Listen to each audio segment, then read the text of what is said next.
after the conclusion of the 49th G7 summit in Japan. French President Emmanuel Macron made an official visit to Mongolia. In a meeting with his counterpart, the French president affirmed his commitment to enhance cooperation between the two countries and Mongolia. Particularly in the energy sector, the French president expressed his hope that the Mongolian government would facilitate conditions for France's nuclear energy corporation to carry out large-scale uranium mining in the Gobi Desert. From then on, it met the demand for diversifying the nation's energy supply sources. S visit will contribute to advancing its. From then on, Mongolia gradually reduced its dependence on China and Russia in the fields of trade and energy. Only two countries border this East Asian nation, where all of Mongolia's exports must pass through to reach the world. China is the primary consumer of Mongolia's mineral resources. Recently, on August 2, during an official visit to the United States, Mongolian Prime Minister Lobzhanamsrain Oyen Erdogan.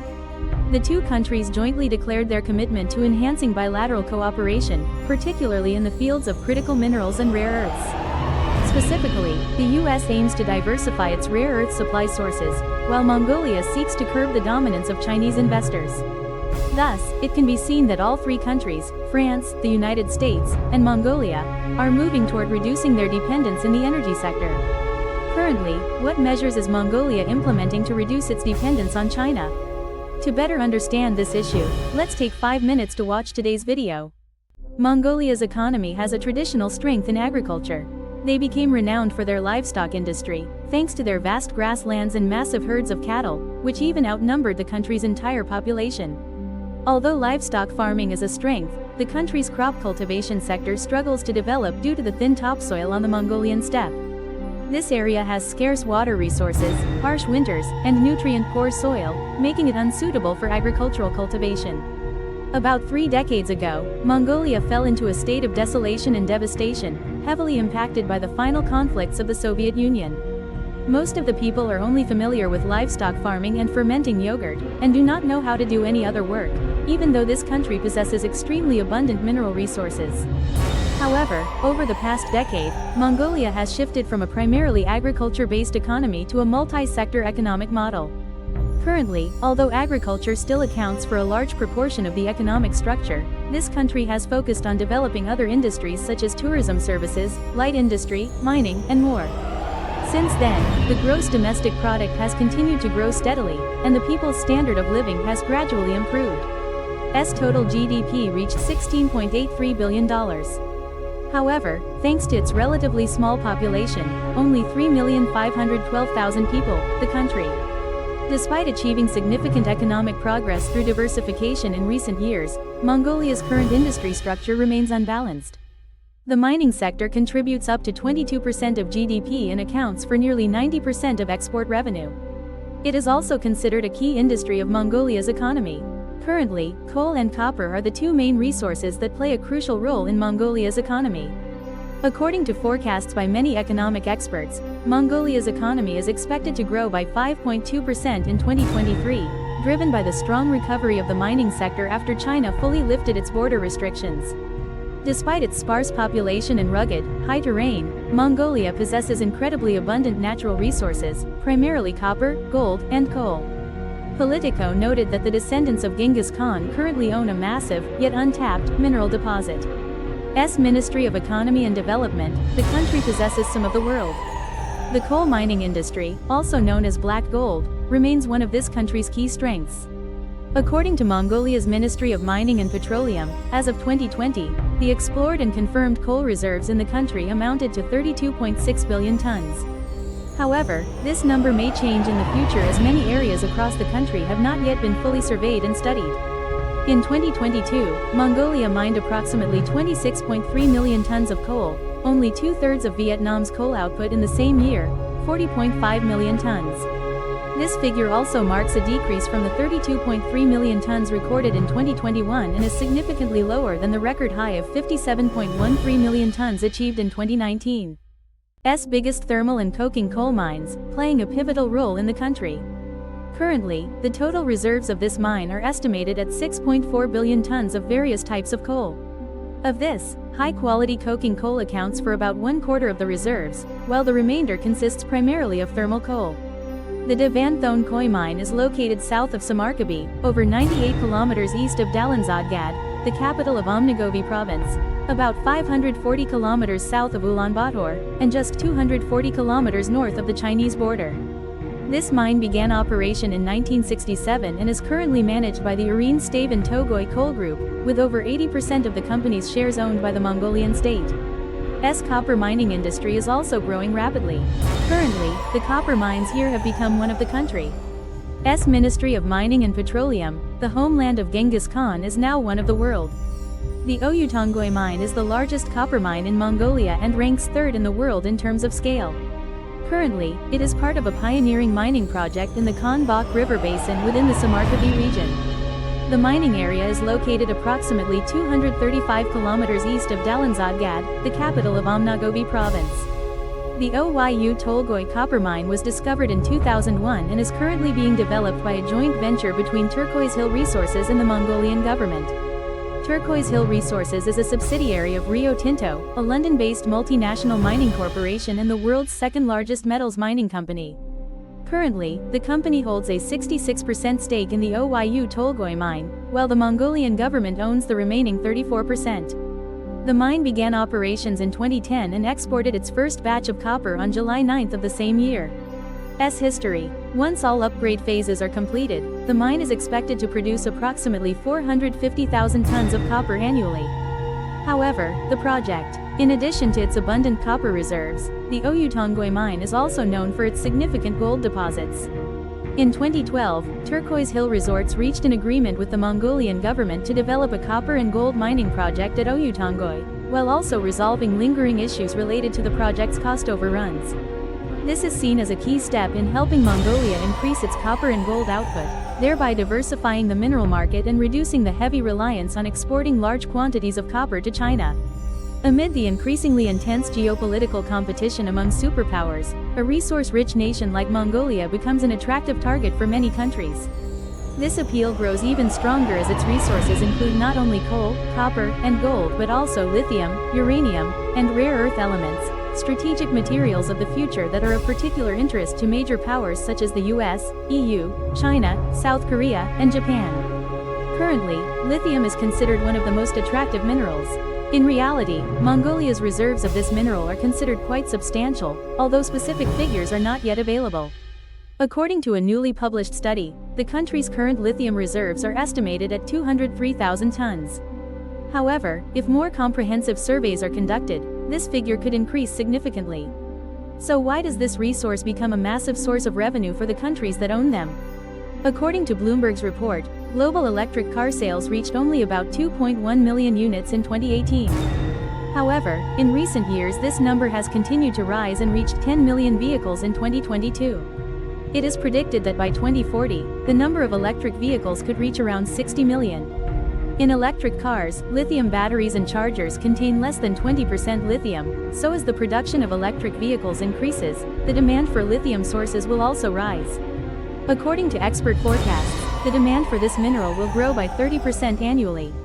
If Mongolia capitalizes on this transition trend, its lithium resources will play a pivotal role in driving the nation's economic development.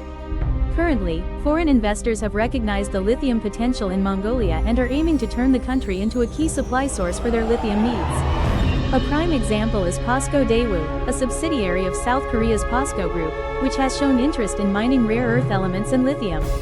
Last year, Mongolia's mining corporation Odnet entered this market. At the same time, Samsung, one of the leading companies from the land of the morning calm, is also reportedly planning to invest to access the lithium supply here. In addition to lithium, the land of Genghis Khan is also known for its abundant uranium reserves. This is a crucial material used in the production of weapons of mass destruction, while also being widely utilized in the global energy industry. Mineral Resources and Petroleum Authority, the country. Mongolia also once conducted exploration for this type of mineral. In 1950, with $20 million in aid from the Soviet Union, equivalent to nearly $254 million in 1923 value, the country began surveying for uranium in its eastern regions, where the mineral exists in volcanic sedimentary layers. Before 1960, uranium had been repeatedly discovered in lignite coal mines across Mongolia's eastern provinces. Territory. However, due to the country's However, as this country intensified efforts to diversify its economy, it began focusing on tapping into existing potential. Notably, since 2012, several uranium processing facilities have been built in certain localities. Among them, the Dulamun uranium mine in the Ulaanbaatar area of Donahavi province is expected to supply over 4,500 tons of uranium to the market annually. Currently, Mongolia has identified approximately 11 uranium deposits scattered across its territory, attracting interest from several countries, including France. By 2024, the Mongolian-French joint venture Badra Energy is expected to begin uranium extraction at the Juchuvil and Dulamun mines. Notably, the Juchuvil mine is considered Mongolia's largest uranium deposit, as evidenced by a 2013 report from the Mongolian Mineral Resources Authority highlighting its substantial reserves. According to the report, the initial uranium reserves were 54,700 tons. However, after conducting additional detailed exploration through 2018, the Mineral Resources Council increased the total reserves to 93,300 tons, equivalent to approximately half of Mongolia's total verified uranium reserves. Currently, France and Mongolia are conducting experimental uranium production at the Juchuvil mine in the Ulaanbaatar Sam area of Donahavi province. The project employs in situ leaching, a modern technology designed to minimize negative environmental impacts. According to Mr. Mark Mallard, CEO of Badra Energy, this method produces 25 kilograms of uranium daily from the Juchuvil mine. Notably, around 60% of the world's uranium output is currently extracted in a similar manner. Mongolia not only possesses lithium and uranium resources but also holds another critical mineral that China is quietly controlling in its competition with the US, rare earth elements. Currently, rare earth elements are playing an increasingly vital role in high-tech industries. Developed industrial nations also have a huge demand for this element, as rare earths are essential components in most products such as permanent magnets, lasers, batteries, computers, displays, and many other devices. This is also considered one of the key sources for producing biochemical energy worldwide. According to the Mongolian National Geological Office, the country currently ranks 15th in the world in rare earth reserves with approximately 3.1 million tons. This type of mineral is primarily distributed across 3 provinces, Hop, Amnagovi, and Donagovi. Currently, about 6 mines have been discovered, including 4 large reserve mines and 2 small reserve mines. However, due to technological limitations, Mongolia can only export raw rare earth at a price of around $4,000 per ton, and their main market remains China. If they keep selling at this price, the total value will only reach about $12.4 billion. Currently, the price of processed rare earth is significantly higher, ranging from $14,000 to $20,000 per ton, and can even be higher depending on quality. Through the cooperative exploitation of this mineral resource, Mongolia can reap substantial benefits instead of merely exporting it in raw form as before. Strengthen multilateral cooperation instead of relying solely on China and Russia. Although lithium, uranium, and rare earths are considered strategic minerals of the future. Currently, Mongolia's mining output remains primarily focused on coal, copper, and small amounts of gold and iron. S largest mineral export partner, accounting for over 82% of the country. This is a map of Mongolia, a landlocked country situated between the 2 major powers, Russia and China. Therefore, Mongolia faces significant challenges in exporting minerals, as it can only sell to one of its 2 neighboring countries or incur extremely high transportation costs if opting for transit routes. If China were to announce a halt to buying coal and copper from us, Mongolia's economy would immediately grind to a halt. Diversifying markets is a critical factor for Mongolia's economy, which relies too heavily on the mining sector. Although Beijing has invested significantly in Mongolia's mining sector, they are not the only investor here. Currently, Mongolia is striving to diversify its investment sources. In addition to France and South Korea, Mongolian Prime Minister Oyan Erdogan Lobzhanamzadeh's official visit to the United States has also drawn attention. Both Ulaanbaatar and Washington are committed to enhancing cooperation in rare earth and copper mining. During his visit to Berlin in October 2022, the Mongolian Prime Minister. The German side is also advancing efforts to identify investment projects in Mongolia's mining sector. Currently, the Berlin government is negotiating with Ulaanbaatar regarding the processing of rare earth elements. Copper ore is the primary material used in manufacturing household items, producing electric vehicles, and operating copper smelting plants. At the same time, the 2 countries also agreed to jointly conduct research on mineral extraction technology. This is part of a joint industrial revival plan between Berlin and Ulaanbaatar. However, Mongolia's partners are facing a major challenge: how to efficiently transport these goods to cooperating countries. When looking at the map, we can see that waterway transportation is not feasible. Since Mongolia is a landlocked country, it does not border the sea and also lacks a major river system large enough to connect to the ocean. Road transport is also not feasible, as the nearest point of this country is 700 kilometers away from the Bohai Sea. And the westernmost point lies as far as 2,650 kilometers from the coastline. Rail transport is also not feasible since this country has only 2 cross-border railway lines. A Trans-Siberian railway line belonging to the Russian railway system, and the remaining line connects with the railway system in China's Inner Mongolia Autonomous Region. Thus, in the future, certain types of minerals may be transported by air to intermediary partners. Korea is the most feasible option due to the relatively short flight distance from Mongolia. Currently, Mongolia has 26 domestic airports along with the international Chinggis Khan Airport. This international airport has flight routes connecting to 15 destinations in South Korea, including the 2 largest economic hubs, Seoul and Busan. Thus, some minerals, after being refined to increase their value, may be exported to South Korea. After that, the goods are transported from Korea to other countries by sea. Currently, one of the most urgent issues for Mongolia is to improve and upgrade its domestic road and railway transportation systems, to ensure a smoother and more efficient transportation process for products from the factory to distribution hubs. To achieve this, they need capital, and diversifying investment sources will help the District People's Committee mobilize additional financial resources. From then on, upgrading transportation infrastructure aims to meet the demand for goods transport while ensuring convenient travel for domestic residents.